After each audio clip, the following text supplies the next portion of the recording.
So this week we are talking about attitudes and values. So this week we are talking about attitudes and values. We are going to compare some concepts of individual and institutional racism, prejudice, ethnocentrism, stereotypes, and sociotypes, and then a little bit about equity and equality. Those are our main things that we're looking at this week. So I want to start by asking a question. If two students walk into your classroom on the first day of school and you treat them exactly the same, or if two coworkers walk in and they have been assigned the same exact task, they start on the same day and you treat them the same, is that fair? Most people instinctively are like, yeah, of course it is. But when we're talking about in education, or say you're in training at that job site, it's not that simple. And we're going to unpack those concepts that I just went over, like individual racism, ethnocentrism, stereotypes, all that, and look at those to help us understand how bias and inequality operate in schools, and then sometimes how that inequality also translates into jobs. And sometimes it's in ways that we don't immediately see. So let's talk about prejudice. Prejudice is this preconceived notion or judgment about a person or group that isn't based on evidence or personal experience. In education, when we talk about prejudice, it can show up as low expectations, assumptions about behavior, or beliefs about ability. Prejudice is often closely related to stereotypes. And stereotypes are oversimplified beliefs about groups of people. Even stereotypes that sound positive can be very harmful because they ignore individuality and create unrealistic expectations. So I want to talk about prejudice really quickly. And this is like the biggest example I have for you as a college professor. I've been doing this for a number of years. I'm almost 20 years. I think I'm in like 19 years of college professorship.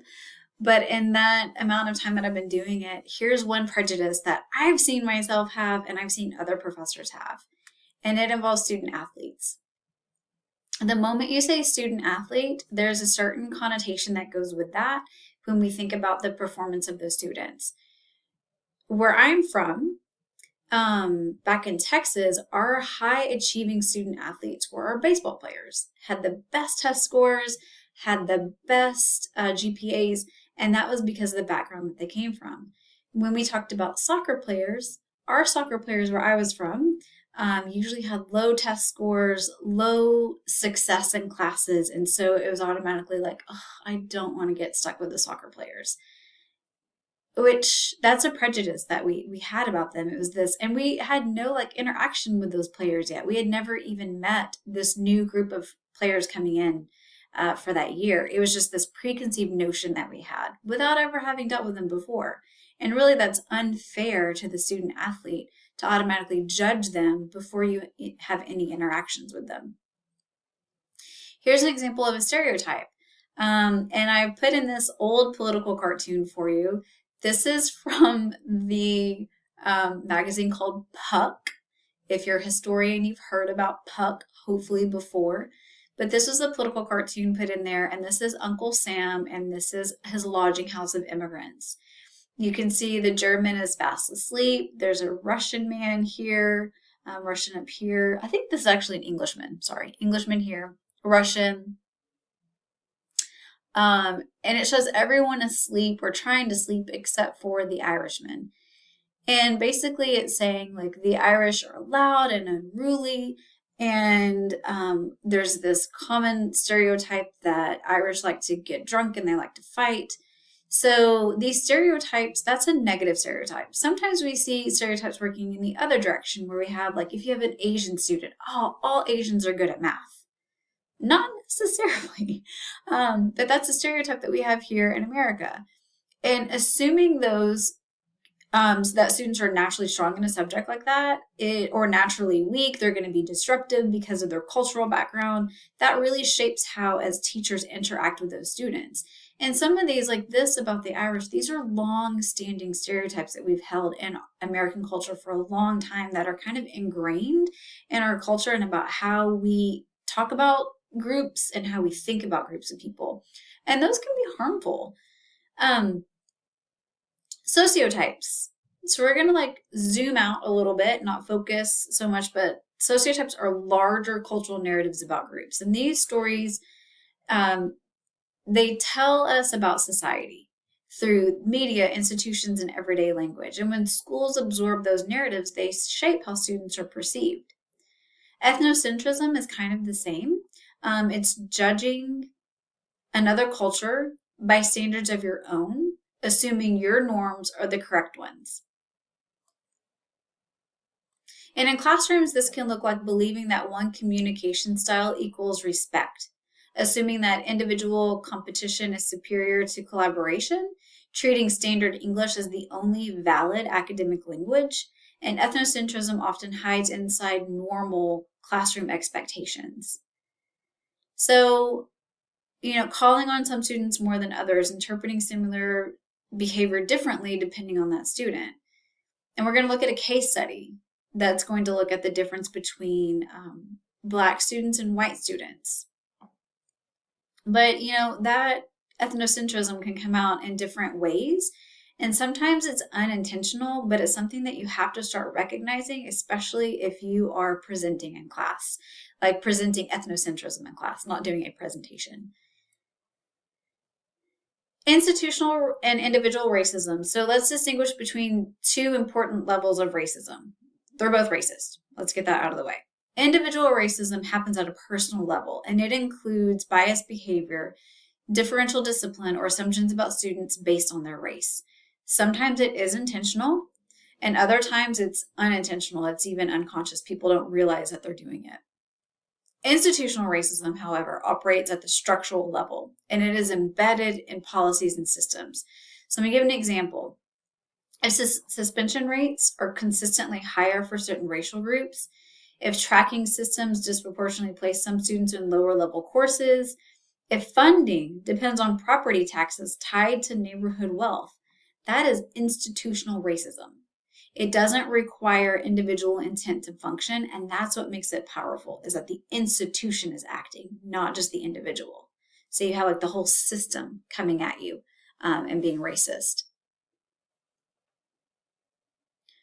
I know this is an old picture. This is an old example. I love using it because it's just a great visual for me to use. And I know people are tired of seeing this all the time, but I think it's such a powerful image and that's why I use it all the time. But I want to talk about this image in equality and equity and then just the reality.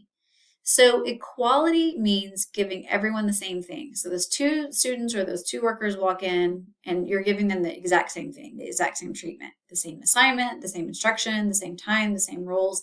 But you have to remember students don't start from the same place, right? So this is everyone gets an equal chance at the start, allegedly. But look here, this person's going to need more to be able to see over the fence, right? So it's realizing that some people have the upper hand, right? Some people come like, for instance, my son, who's in elementary school, was thrown in front of a computer and told, okay, you're going to have this computer test to see if you know how a computer functions. Luckily, both of his parents are pretty tech savvy because we grew up as millennials. And so we've shown him, and he's asked for a computer all the time. He comes to me with work. He knows how a mouse works. He knows how to do basic typing. He like hunt and pecks. He knows how to hit enter though. He knows these things because he's been introduced to a computer before. Other 8-year-olds in his class, they've never seen a computer before. Their parents don't work on computers. They do everything on a phone. And even then they're like, if they do that. So his finish or his starting point was much closer to the finish because he already knew how to use a computer before most of the kids in his class did. So he had that leg up, and that's equity, recognizing that he already had a head start before anyone else ever began the race. So equity, that's like, this is the reality of it, recognizes that reality that my son was already here. He was already looking over the fence. He didn't need the box to help him at all. So what we do in education with equity is that means providing support based on the need. So language scaffolding, right? You may come in and you don't speak English. It's not your first language. So how do we integrate your language and English to get you to the finish line with everyone else? Flexible assessments. My son does not do well on standardized testing. He is reading at like way beyond where he should be. He's in third grade. He reads at a high school level, but when it comes to testing, he does not test at a high school level because he panics when he tests. You throw the word assessment in there or test, and he's like, nope, I'm not doing that. So flexible assessments, we don't just, you'll notice in this course, it's not just exams. Like you do other things so that I can assess your knowledge and assess your learning. Culturally responsive teaching, it's not just teaching one way because one way doesn't work for everyone else. Teaching like white culture doesn't work for everyone else. There needs to be a lot of storytelling. There needs to be collaboration and group work because that's how some cultures and some people learn. Trauma-informed practices. Equity, it's not about lowering standards. It's about removing those barriers so that all students can access high standards. So these terms, they're not separate, and in education, they often work together. And understanding these concepts isn't about labeling teachers as good or bad. It's about awareness. So education systems reflect society. And if we don't critically examine assumptions, stereotypes, and structure, we risk reproducing inequity instead of disrupting it. So the goal is not to reach perfection. The goal is intentional, reflective practice. And that begins with understanding these concepts clearly. So in education, keep these in mind because you're going to see these come up again, and knowing the difference between these and kind of the examples that are throughout this little mini lesson, those will help you in differentiating between these different terms that we're going to see moving through this course.